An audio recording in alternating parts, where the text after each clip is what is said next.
खबर शामिल करते हैं। Deputy bureau chief Punjab Rao Waseem Akhtar से मरी में पाकिस्तान राहत पार्टी के जेर एहतमाम इंडिया मुर्दाबाद रैली। शुरा का पाक फौज से इजहार यकजहती। मरी में पाकिस्तान राहत पार्टी के जेर एहतमाम इंडिया मुर्दाबाद रैली निकाली गई। GPO चौक से मरहबा चौक तक रैली निकाली गई। इस रैली में कारकुनों समेत बड़ी तादाद में सयाहों ने भी शिरकत की। शुरा ने हाथों में बैनर्स उठा रखे थे और इंडिया मुखालिफ नारे लगाते रहे। रैली की क़ियादत मुफ्ती नादिर, नासिर अब्बासी, ज़िक्रिया अब्बासी और हाफिज ख़याम खलील ने की।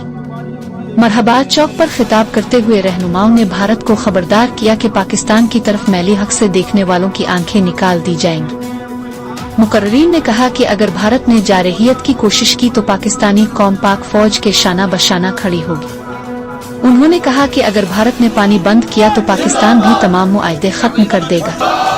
रहनुमाओं का कहना था कि पुलवामा वाक़ये के पीछे खुद भारत का हाथ है और हमेशा की तरह पाकिस्तान पर झूठा इल्जाम लगाया जा रहा है। रैली के दौरान शुरा का जोश और खरूश दीवानी था और माल रोड पाकिस्तान जिंदाबाद के नारों से गूंजता रहा।